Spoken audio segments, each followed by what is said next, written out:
What is going up, guys? Welcome back to the best day trading, investing, and money management channel on YouTube. In today's episode, we are going to be talking about how to make a pre-market scanner for TD Ameritrade's Thinkorswim platform. For those of you that don't know what the Thinkorswim platform is, it's TD Ameritrade's active traders platform, and it's free to sign up. It's very, it's a useful tool they have, live or real-time paper trading, and they have the on-demand settings. It's a really cool platform.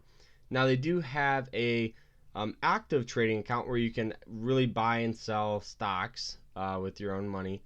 But one of the popular capabilities of this is it has a really good scanning software, and it does have fantastic charts. That's what draws traders to this platform. But a lot of people have asked me, how can I make a pre-market scanner on Thinkorswim so I don't have to pay the $120 a month for the Trade Ideas scanner? But if you guys want to get that Trade Ideas scanner, link down below, you guys can get 15% off. But we're going to show you guys how to do a little cheaper alternative to this platform here. Now, what you guys do is you click the scan tab up on top. Now, once you click that, you'll have just this drop down box, and really you can exit out all of these, or you can just leave them up. It really doesn't matter. But the first thing we're gonna change on this filter tab is we're gonna click it, and then we're gonna change the percent change right down here. Now, once we click that, it will kind of load up. It might take a minute. Now, the minimum we're gonna want is 4%. So really, you can just go 0.0. Whoops, not negative. You're going to want 4.0, sorry. Okay, you can click enter, and then that will you guys can see where it draws that line there. Now, the next thing here is the volume. Now, the volume is kind of one of those things, because as traders and day traders, we are hunters of volume. That's what I always tell people. They say, how do you find stocks? Well, it's simple. You look for volume in the market. Now, when there's volume, there's price movements, volatility, and most of the time, if not always, there will be some sort of catalyst. And a catalyst can be anything from a news report, earnings report, FDA approval or disapproval, mergers, everything like that. So that will draw traders to buy the stock. So you can put anything around 150,000, but since this is going to be a pre-market scanner, we're going to just put it at, probably around 2,000. So once you get that, you can kind of exit out this one. If not, you can put the shares tab here. Now, this is just going to have kind of like a little float setting, so you guys can, get low float stocks, because low float do have better follow throughs. So you're going to want to change the maximum on this one. So you could change the max. Some people do 50 mils, some people do 75, but we're gonna do 75 million. So 75, 1, 2, 3, 1, 2, 3. So now once that's up, you guys can click scan, and now you'll have a lot of the popular stocks that were green on the day pop up. Now you can click this little percent change tab and have them, in order from largest gainers to smallest. So now the next thing you guys want to do is you guys can add another filter if you guys want one, or you can add a study filter. It's pretty much almost the exact same thing, but it's gonna make it out a little different. So we're gonna click this. We're gonna go to bullish.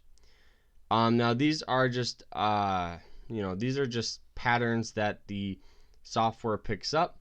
If you want a bullish pattern, anything like that. One of the more popular studies is the moving average scan. Some people think that one is very, very good, but really what we're looking for here is the gap up scan. Now this one's going to be under price performance, so we're going to click gap up, because this is how we're going to get that pre-market capability. Now we're going to make this 4%. So we're going to click this. We're going to put in 4 instead of 2, or above the previous. We can leave that at highs. Now right here, this is how you're going to get that pre-market capability. You're going to click this day sign. Now you're going to move it all the way down to 20 minutes. Now once you do that, this is going to have this little checkbox. It's going to say include extended trading hour sessions. Make sure that's clicked, because if it's not, then you will not be able to scan pre-market. So now once you click scan, a lot of the same stocks will pop up, but you're going to have a lot more stocks that are moving pre-market, and you guys can actually make some solid trades, if not get a very, very strong watch list for the day. But yeah, so it's pretty simple. If you think about it, you guys can just screenshot this page and use mine, or you can just click this this little menu tab up on top, click save, scan, and then you guys can put in anything you want. So you can just put pre-market scanner, whoops, and then once you get that saved, then it's kind of always in there forever. So now you have that scanner, and now you pull it up on the chart, you move your watch list, because that's how you import them. So you can kind of just go to personal, pre-market scanner, boom. So now all the stocks that are moving, you can be ready for them. Let's change this up. So you click on this one, low volume. That's why volume is so important, because you can have stocks that move, but if there's no one to push the prices, it's not a good stock to keep on watch. But that is how you guys create a pre-market scanner on the Trade Ideas or the Thinkorswim platform. If you guys enjoyed this video, please drop a huge thumbs up and subscribe. We are almost at 900 subscribers, and if you guys subscribe, I will send you either this book or my Trading It book for free. You guys can just message me either on Instagram, Twitter, or some of you guys just message me on YouTube, and I'll just send you the link, and you guys will have it for free. But that is it, though. Hope you guys enjoyed this episode. Remember to always stay happy, stay positive. We'll see you guys tomorrow in another episode. Take care.